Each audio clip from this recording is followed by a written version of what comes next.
하려고 한 거죠. 이제 설교하겠습니다. 오늘 하나님 말씀은 사도행전 13장 1절로 3절까지 보겠습니다. 사도행전 13장 1절로 3절까지 제가 봉독하겠습니다. 208페이지 신약성경. 안디옥 교회에 선지자들과 교사들이 있으니 곧 바나바와 니게르라 하는 시므온과 구레네 사람 루기오와 분봉왕 헤롯의 젖동생 마나엔과 및 사울이라. 주를 섬겨 금식할 때 성령이 이르시되 내가 불러 시키는 일을 위하여 바나바와 사울을 따로 세우라 하시니 이에 금식하며 기도하고 두 사람에게 안수하여 보내니라. 아멘. 선교사 파송의 새로운 비전이란 제목으로 조금 우리 생각을 나누고자 했으나 시간 관계상 짧게 해야 될 것 같습니다. 얼마 전에 경주에서 진도 4.0의 지진이 일어나서 우리 경북 지방에 있는 분들이 많이 놀랐습니다. 이미 지난번에 지진이 발생한 게 2018년이에요. 2018년도에 경주 포항 지진이 있었고 그 사이에도 많은 간발적인 지진이 있었다고 합니다. 하인리 법칙이라는 게 있는데 산업재해 현장에서 한 사람이 중상자가 발생할 때까지 29명 정도의 경상자가 이미 발생했고 한 300여 건 다치지는 않았는데 동일한 원인으로 잠재적인 부상자가 이미 발생해 있다. 이게 하인리 법칙이거든요. 간단하게 얘기하면 뭔가 하나의 현상이 생길 때까지 전조 증상이 많이 있다는 뜻입니다. 지진도 마찬가지예요. 그래서 경주에 자발적으로 잦은 지진이 있으니까 장차 대지진이 발생할 거라는 그런 소리들을 지금 많이 하고 걱정과 우려가 많습니다. 그럴 가능성도 높아 보이지만은 그러나 그건 상식과 이성과 과학의 세계고 우리는 그걸 뛰어넘는 기적과 신앙과 또한 믿음의 세계관을 갖고 있으니까 우리 경주 지역을 위해 많이 기도를 해야 될 것 같습니다. 원전도 거기 다 모여 있어요. 그래서 우리가 늘 기도하는데 앞으로 우리가 함께 기도할 제목, 나라와 민족을 위해 열방을 위해 기도하는데 그 기도 제목에 꼭 추가해 주시기 바랍니다. 대구 경북 지역에 큰 지진이 발생하지 않도록. 지금까지의 현상을 보면 전조 증세가 많았기 때문에 대형 지진이 발생해도 조금도 이상하지 않는 상황이라 그걸 이제 우리가 기도로 믿음을 가지고 과학의 세계를 뛰어넘는 하나님의 놀라운 이적적인 역사가 있도록 기도해 주시기 바랍니다. 이런 현상이 사회에도 일어나요. 그래서 2014년도에 이슬람 무장단체가 이슬람 국가를 건설하고 그때 한번 시끄러웠거든요. 그 당시에 이스라엘 소년들이 실종됐는데 숨진 채 발견이 되면서 이 이스라엘과 팔레스타인 분쟁이 일어났단 말이에요. 그런데 2008년에도 그런 일이 있었어요.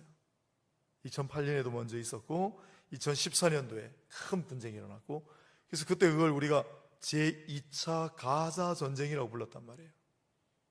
2차 가자 분쟁, 가자 지구 아시죠? 성경의 가사.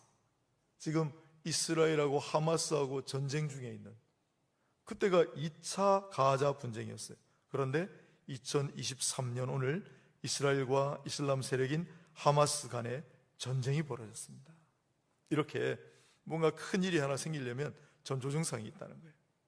또 2014년 7월 17일에 말레이시아 항공 소속 민간 비행기가 격추가 됐습니다. 그래서 탑승객 295명 전원이 사망하는 사고가 발생했어요. 그 당시에 러시아하고 우크라이나가 분쟁 중이었고 서로 분쟁하는 가운데 누가 쏘았는지 모르는 미사일, 날아온 오발탄을 맞고 말레이시아 항공사 소속 비행기가 참극을 맞이하게 된 거죠. 그때 러시아와 우크라이나가 치열하게 다투고 있었습니다. 그리고 8년이 지나 2022년 2월 24일 마침내 러시아가 우크라이나를 침공해서 지금까지도 끝나지 않는 러시아 우크라이나 전쟁이 벌어지게 된 거죠. 이런 말씀을 드리는 이유는 우리 선교와 다 관련이 있기 때문입니다. 그래서 지금 수많은 전조 증상이 있다가 지금 이제 팔레스타인이라는 곳, 블레셋이라는 곳하고 이스라엘하고 지금 대규모 전쟁이 벌어졌습니다. 한 이틀 휴전하더니 또 막 많은 사람들이 죽어나갑니다. 그런데 놀라운 것은 이토록 위험한 지역에 자기가 표를 사서 선교의 여정을 떠나는 사람들이 있습니다. 러시아, 우크라이나 수많은 분쟁 가운데 마침내 러시아가 우크라이나를 침공해서 지금 전쟁 중인데 우크라이나로, 러시아로, 그 주변 일대로 지금 보따리를 싸가지고 선교의 행렬이 끊이질 않습니다. 참 놀라운 일이죠. 우리나라가 단기 선교를 많이 했죠. 그런데 2007년도에 아프가니스탄으로 떠났던 단기 선교팀이 납치된 적이 있어요. 그때 비극이 일어났죠. 2009년에 예멘에서도 한 분이 숨졌습니다. 그때 우리 한국교회가 선교는 여행 가는 건 줄 알았어요. 비전 트립. 그런데 선교 여행이 순교 여행으로 모음 하나만 90도로 돌리면 선교 여행이 순교 여행이 될 수 있다는 걸 그때 처음 알은 거예요. 그러면서 우리 한국교회 선교의 개념이 지각 변동이 일어났습니다. 그때부터 큰 물줄기가 바뀌기 시작했어요. 아무튼 그런 과정에도 방금 말씀드린 대로 러시아, 우크라이나, 이스라엘, 팔레스타인 땅으로 지금도 젊은이들이 하나씩 갑니다.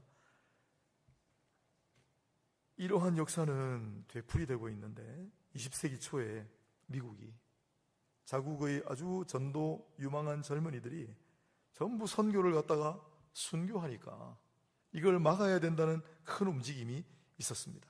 여론이 빗발쳤던 적이 있습니다.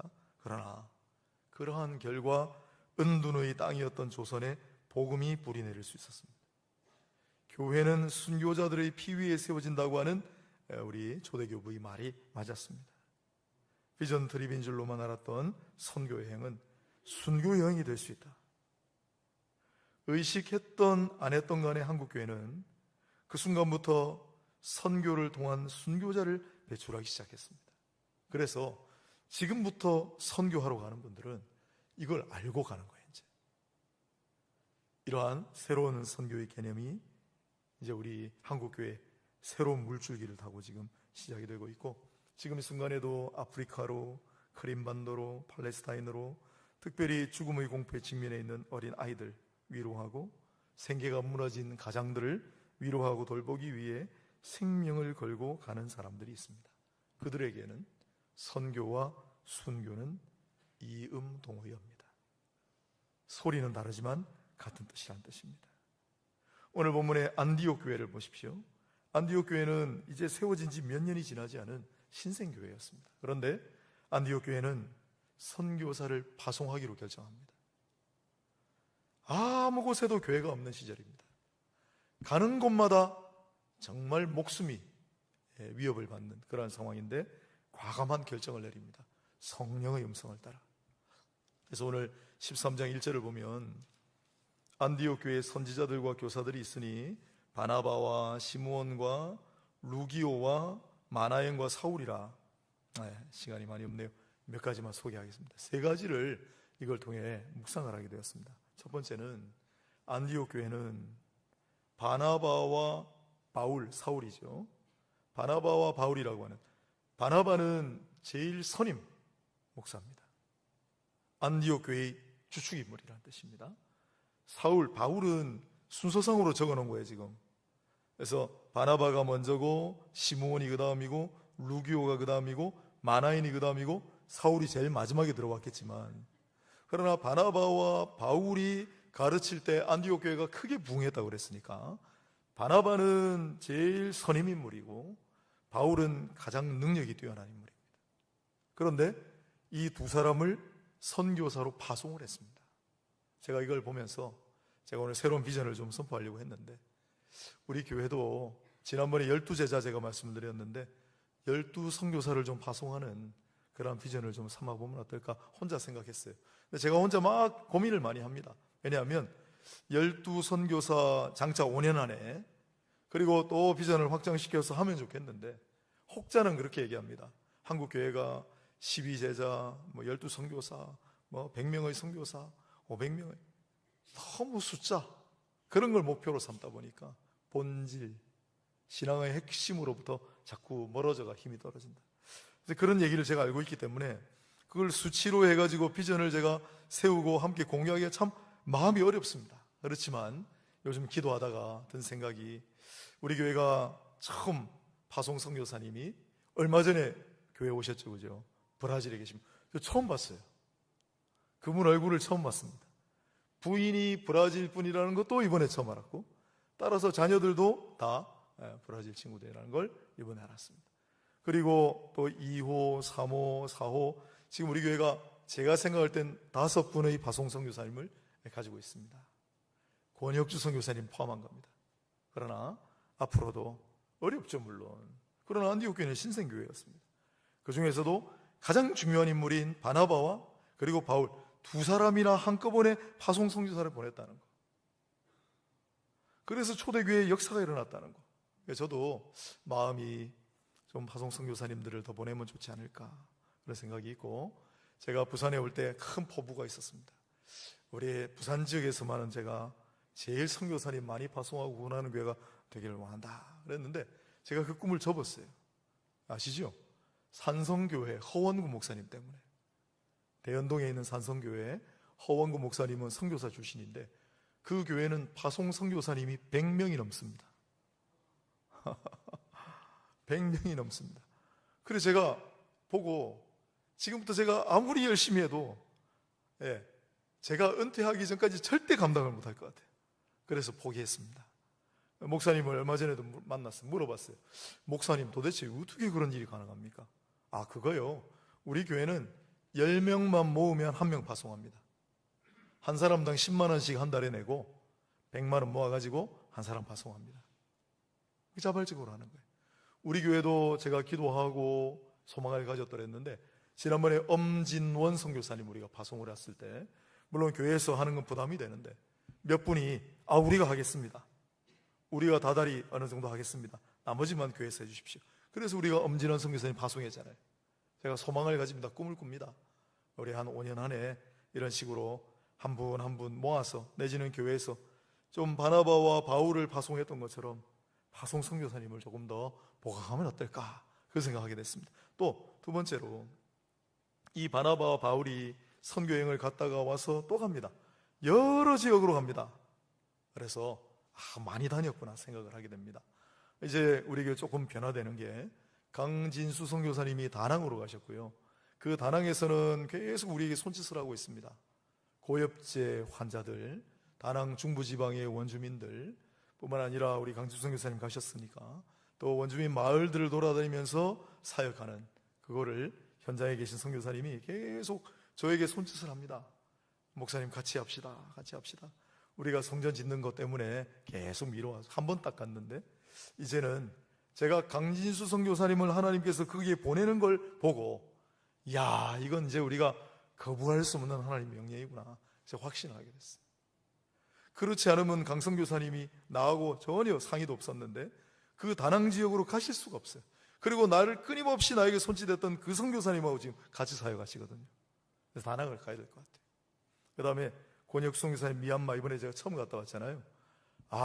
미얀마 방문했는데 가슴이 뛰어요. 제일 먼저 든 생각이, 이 우리 교회 권사님들, 집사님들 다 데리고 와서 선교하면 너무 신나겠다. 제가 그 선교 현장이 보이니까, 선교의 열매와 앞으로 일어날 일들이 다 보이니까 가슴이 뛰었어요. 그래서 미얀마에 선교하러 가야 되겠다는 생각을 했습니다. 우리 선교위원회하고 구체적으로 결심을 이제 의논을 해가지고, 여러분 미얀마 단기 선교 갈 때, 미얀마는 제일 좋은 날씨가 1월, 2월입니다. 그래서 겨울에 미얀마로 단기 선교를 갈 때 누구든지 오셔도 됩니다. 그곳엔 다 필요합니다. 마음을 내셔서 내가 한번 선교지 현지에 한번 가보리라. 홍 목사가 뭐 때문에 미얀마를 그렇게 이야기를 하는지를 가보시면 알아요. 그래서 미얀마, 다낭, 또 많은 지역을 우리 교회가 훨씬 더 적극적으로 단기 선교하는 그러한 비전을 좀 꿈꾸게 되었습니다. 세 번째로, 바나바와 사울을 보냈다. 사실 바나바는 담임 목사거든요. 담임 목사가 갔어요. 제가 지난번 김치 선교할 때는 안 따라갔거든요. 몇 번 가기도 했고, 근데 이번에 가게 된 거는 오랜만에 오기도 하고 목사님들이 기묘하게 의논할 게 있다고 그래서 하도 오라고 그래가지고 막판에 제가 결심하고 갔는데, 앞으로는 단기 선교할 때 여러분들이 좀 양해하시면 제가 이끌고 다낭이든 미얀마든 선교지에 가서 열심히 선교하고 그 선교의 동력으로 교회를 또 새롭게 하는 그러한 비전을 품었습니다. 오늘 본문 말씀 사도행전 13장 1절로 3절 조금 더 있지만 이 정도로 세 가지 비전을 말씀드렸어요. 첫째는 바나바와 바울을 한꺼번에 파송한 것처럼 우리도 좀 파송 인원을 좀 기도해보자. 두 번째는 많은 지역을 두루 다녔어요. 그래서 우리도 단기 선교지를 좀 다각도로 활성화시켜보자. 세 번째는 담임 목사 움직였습니다. 그래서 저도 좀 단기 선교 지역을 한번 가보리라. 마지막 결론입니다. 선교에 매진을 할 때 교회는 힘이 생깁니다. 하나님께서 절대 그냥 버려두시지 않습니다. 그런 얘기 하잖아요. 목사님 100명이나 되는 선교사님들 후원하려면 그 재정이 만만치 않을 텐데. 아니요, 그 재정 충당하는 것보다 넘치도록 더 부어주셨다는 거예요. 항상 그런 간증이 따릅니다. 제가 오늘 말씀드리고 싶은 요지는 이것입니다. 앞으로 우리가 선교사 파송의 새로운 비전을 가지고, 때로는 내가 친히 단기 선교사가 돼요. 나고야 김치 선교, 여러분 제가 오늘 초청합니다. 정말 보람 있습니다. 오늘 이 화면에 보여진 것 이상입니다. 특히 이제 올해부터는 본격적으로 참석한 분들하고 교제를 시작했습니다. 아까 전에 도요타 성서교회 쭉 동그라미 해가지고 앉아있는 거 보셨죠? 집에를 안 가요. 우리 팀들 빨리 마치고 가야 되는데 집에 갈 생각을 안 하세요. 계속 남아서 얘기했어요. 아름다운 교제가 있습니다. 귀한 섬김이 있습니다. 그리고 반드시 열매가 있을 거라고 생각합니다. 아사히 교회 우리 생각지도 않았는데 그 간증하시는 분 마리코에 산대. 간증을 한참 하셨어요. 어릴 때 신앙생활을 했지만 냉담한 사람으로 예수를 떠났다가 김치 선교하는 모습을 보고 자기 회심하여 교회에 나와서 이토록 열심히 자기 딸이 청년부 리더가 되고, 도요타 교회라고 그런 일이 없겠어요? 그런 귀한 선교의 열매가 반드시 있습니다. 앞으로 그런 일에 동참하여 정말 하나님께 영광 돌리고 귀한 기쁨과 또한 보람을 누리시는 우리 모든 성도님들이 다 되시고, 이러한 일에 우리가 힘써 매진할 때 하나님께서 더 큰 은혜를 부어주시고 하나님께서 더 키워주시는 그러한 역사가 있게 되기를 주님의 이름으로 축원합니다. 기도하고 마치도록 하겠습니다. 하나님 아버지, 오늘 나고야 단기 선교관 팀이 보고를 하였습니다. 40일 동안이나 이 일을 위해 기도하신 분들이 있습니다.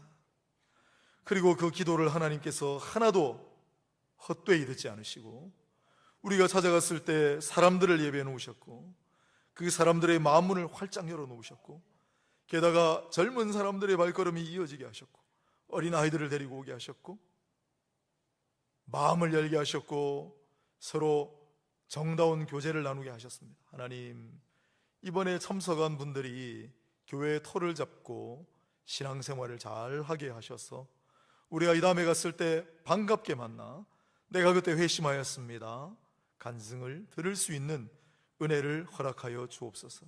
우리 교회가 이제 새로운 성전을 얻고 새로운 출발을 하려 합니다. 물론 바쁘고 할 일이 많지만은 하나님 기뻐하시는 선교 사역에 우리가 다시 한번 새로운 비전을 가지고 함께 꿈꾸는 교회가 되게 하여 주옵소서. 아버지 하나님, 오늘 모든 예배의 순서를 마감하려고 합니다. 이른 아침부터 일찍 나와 하나님을 섬긴 모든 종들을 기억하시고 늦게까지 예배에 참여한 모든 한 분 한 분 위에 하나님의 복과 은혜를 더하여 주옵소서. 가시는 걸음도 주님 동행하시고 기쁘고 가뿐한 걸음이 되게 하여 주옵소서. 오늘 남은 날도 하나님 주 안에서 평안하게 안식을 누리게 하시고 일찍 자고 내일 일찍 일어나 다시 한번 새로운 기도에 함께 동참하게 하옵소서. 예수님 이름으로 기도합니다.